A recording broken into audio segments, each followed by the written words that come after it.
Hay un pasaje que muchos usan para decir que Pablo y Pedro se peleaban.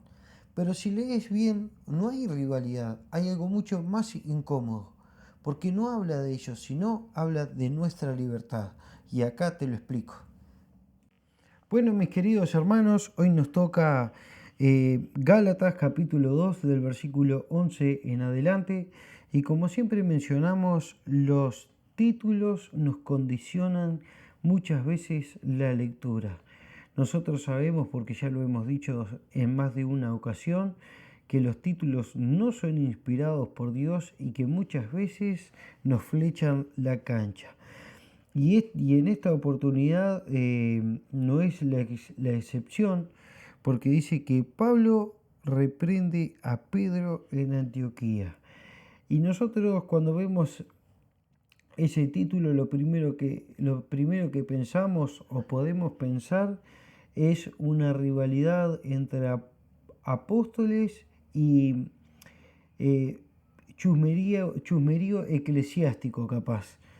Y está bastante alejado de la realidad, porque el apóstol Pablo toma como ejemplo una situación puntual que estaba pasando el apóstol Pedro y algunos hermanos más para poner el ejemplo de lo que es la verdadera libertad en Cristo.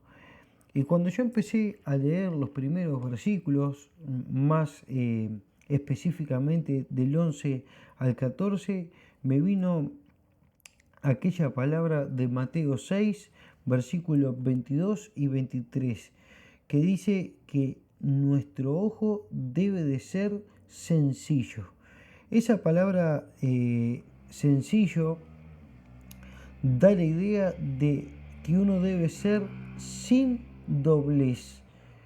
Llevándolo a un lenguaje criollo, uno no debe ser como la moneda que tiene dos caras, sino que tener una cara sola. Y ahora vamos a ver por qué. Y por qué el apóstol Pablo reprende a Pedro, pero en realidad él está citando un ejemplo para mostrar el verdadero objetivo que es la libertad en Cristo. Eh, Estuve leyendo los capítulos anteriores y él viene hablando muy pero muy duramente contra los judaizantes y empieza a preparar el terreno con mucha sabiduría, porque él menciona que era un judío igual que es Pedro, y que era muchos de los apóstoles, de hecho eran todos judíos, y él narra muy por arriba lo que hizo Cristo con él, que cambió ese corazón que tenía eh, fariseo al verdadero corazón, que es el corazón en Cristo Jesús. Y él menciona que tuvo que pasar en el desierto de Arabia 3 años con Cristo, dándole los ajustes teológicos necesarios para entender la gracia. Él dice muy pero muy sabiamente que no va y se presenta enseguida con los apóstoles, sino que pasa un discipulado muy especial con Cristo mismo en el desierto. Y ahí empieza a narrar Pablo hasta llegar a este punto. Y miren cómo empieza. Pero cuando Pedro vino a Antioquía, y uno debe de frenar cuando empieza un versículo, pero ya enseguida tenemos que ir hacia los versículos anteriores para ver el contexto. Dice, pero cuando Pedro vino a Antioquía, le resistí cara a cara porque se había hecho digno de reprensión. Pues antes que viniesen algunos de los de parte de Jacobo, comía con los gentiles, pero después que vinieron se retraía y se separaba, porque tenía miedo de los de la circuncisión. Y de su simulación participaron también los demás judíos, de tal manera que aun Bernabé fue también arrastrado por la hipocresía de ellos. Pero cuando vi que no andaban rectamente conforme a la verdad del Evangelio, dije a Pedro delante de todos, Si tú siendo judío vives como los gentiles y no como judío, ¿cómo obligas a los gentiles a judaizar? Hermanos, eh, pongamos el siguiente ejemplo o la siguiente escena. Imagínense que Pedro, mientras que no lo veían los judíos, él tenía una vida normal en la libertad de Cristo, vivía como un gentil porque él sabía muy pero muy bien que de la ley no tenía que cumplir nada. Y vivía bien de bien. De hecho, Pablo mismo lo dice, Pedro, vos vivís como los gentiles, como se debe vivir en el Evangelio según la gracia. ¿Por qué cambias de parecer cuando los que vienen de Jerusalén, cuando vienen aquellos que son judíos, cambias de parecer? El mismo Pedro, hermanos, que en Hechos 2 y en Hechos 4 le resistió cara a cara al mismo Sanedrín de que no debían hacerle caso a la ley, sino caso a Cristo. Que estuvo la misma confrontación cuando tuvo que ir a la casa de Cornelio, en donde él mismo se dio cuenta que lo que Dios había santificado y separado no le podía llamar inmundo y maldito. Porque el Señor en la visión aquella le muestra justamente que no hay acepción de personas en el Evangelio. Pedro cuando llega a la casa de Cornelio le dice, vos sabés, Cornelio, lo inmundo que es para un judío pisar la casa de un gentil. Aún así, porque Cristo con su amor quiso incluir a los gentiles en la salvación y a todo el mundo, vengo aún contra mis propias creencias o mis propias raíces judías. Y Pablo le dice, Pedro, vos sabés lo que tenés que hacer, ¿por qué no estás haciendo lo que tenés que hacer? Por agradarle o no sé si es por agradarle, sino por no tener problemas con los judíos, vos aparentás ser una persona que en realidad no sos. Y ahí Pablo es donde le tiene que exhortar, reprender. Pero todos sabemos el amor que tiene Pablo y el amor que no es solamente suyo, sino que es el amor que Dios, que Jesús le dio para con todos. Y y Pablo le dice, no, Pedro, estás equivocado, no solamente vos, sino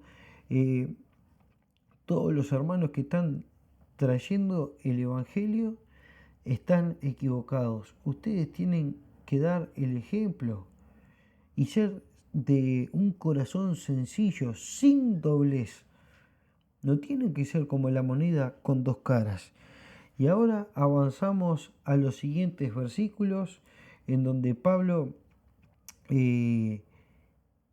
da o dice que la salvación es por gracia y la falsa conclusión que tenían los judíos de Cristo. Y ustedes me pueden decir, ¿cómo que falsa conclusión que tenían de Cristo los judíos? Bueno, ahora lo vamos a ver. Pablo enseguida empieza a decir que nosotros somos salvos por gracia y no por la ley. Miren el verso 16.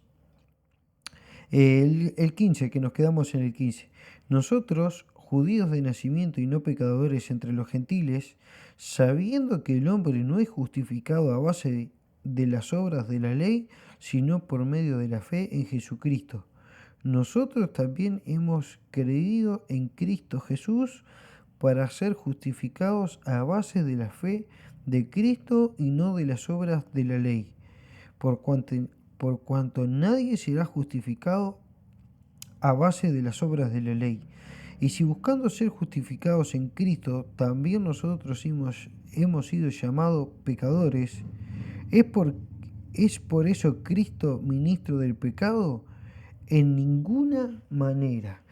Pablo enseguida dice que nadie va a ser salvo por la ley. Y acá tenemos que pisar unos cuantos callos. Y es lo que vamos a ver en la parte siguiente, en el punto siguiente, porque nadie tiene que hacer nada de la ley. Y por más que sea duro de comentar, hay gente que no comen jamón, que no comen morcilla, que no comen un churrasco o una milanesa de bondiola, que obligan a las mujeres a estar siempre con el pelo largo y una cantidad de cosas más que tenía en la ley que a la verdad no tenemos que hacer nada de eso, porque somos salvos por la fe en Jesucristo, por la gracia. No necesitamos practicar cosas de la ley para agradarle a Cristo. No es necesario. Y miren el argumento que utilizaban los judíos. Los judíos decían, bueno, si ustedes, siendo judíos, se comportan como gentiles, atribuyéndole a Cristo que tienen esa libertad y que no son pecadores, entonces Cristo promueve la pecaminosidad, promueve ir contra la ley. Y Pablo le dice, ustedes están mezclando grasa con velocidad, están haciendo una conclusión totalmente errada. Mire lo que decían ellos allí en el verso 17. ¿Es por eso Cristo ministro de pecado? En ninguna manera. Y Pablo usa una negación muy fuerte en este punto. Porque no se están metiendo con él, se están metiendo con el mismo Señor Jesucristo. Y nosotros sabemos que Dios no necesita que lo defiendan de nada. Pero imaginemos que nosotros tenemos a un amigo o nuestro mejor amigo que anda de maravilla, que es una persona íntegra, que es una persona que no tiene doble cara, que es una persona que no es pecadora y que nosotros por juntarnos con él dicen que esa persona promueve el pecado. ¿Cómo nos pondríamos nosotros? Digo yo que nos pondríamos muy, pero muy enojados. Y eso es lo que está pasando con el apóstol Pablo. Y él dice, no muchachos, ustedes están equivocados. ¿Cómo puede ser Pablo ministro del pecado? Y seguimos, porque aquí es como cuando todo se pone más interesante. Hay una famosa frase que dice que no tenemos que borrar con el codo lo que escribimos con la mano. Y ahora lo vamos a ver. Dice, porque si vuelvo a edificar las mismas cosas que destruí, me constituyo transgresor. Porque por medio de la ley yo he muerto para la ley a fin de vivir para Dios. Y acá Pablo dice, ¿cómo voy a andar haciendo yo de vuelta las obras de la ley si ya Cristo cambió el chip y me cambió el corazón? No voy a andar borrando con el codo lo que escribí con la mano.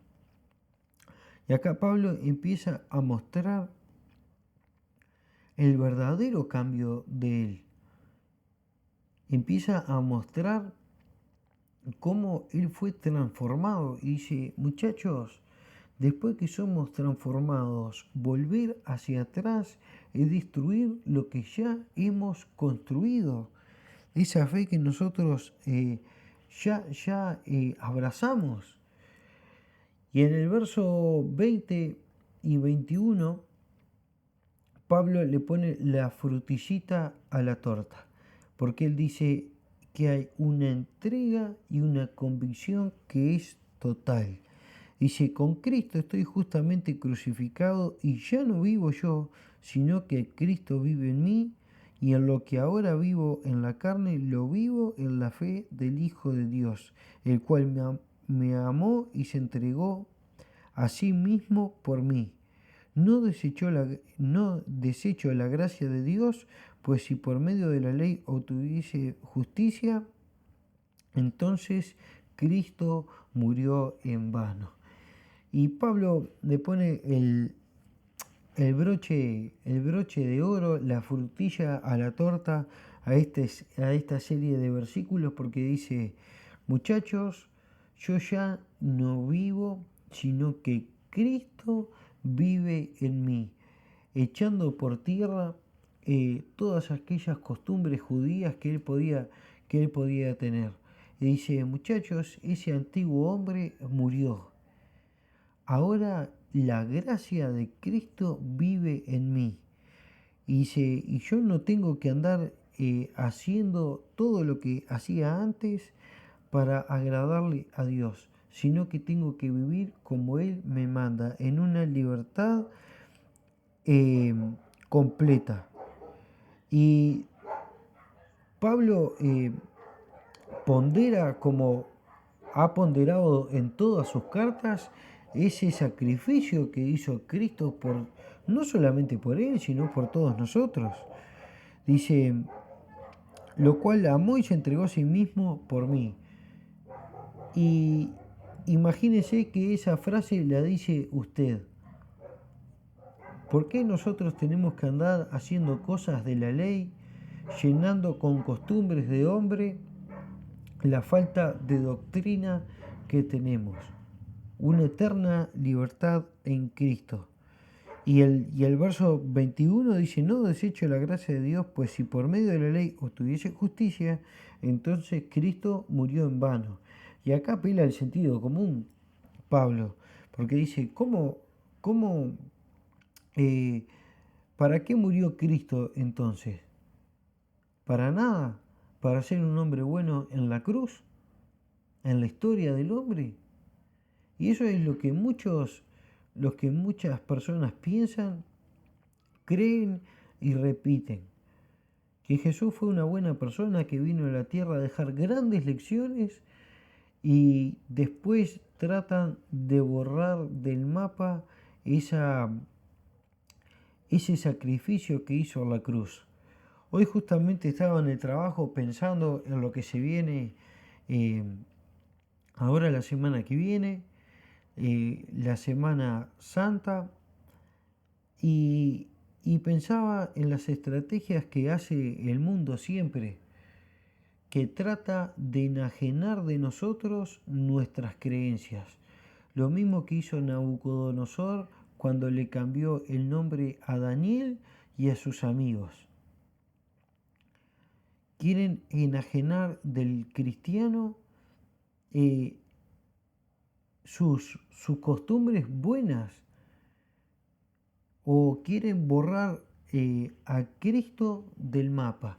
Entonces dicen, no, no es la Semana Santa, es la Semana Criolla, es Pascua. ¿Qué tiene que ver un conejo que reparte huevos con el sacrificio de Cristo en la cruz? No tiene nada que ver. Entonces el mundo siempre está tratando de sacar a Cristo de la escena. Pero, hermanos, nosotros debemos de tenerlo a Cristo siempre presente en nuestro corazón. No solamente porque es lo más saludable, sino porque es de la única manera que nosotros vivamos la verdadera libertad.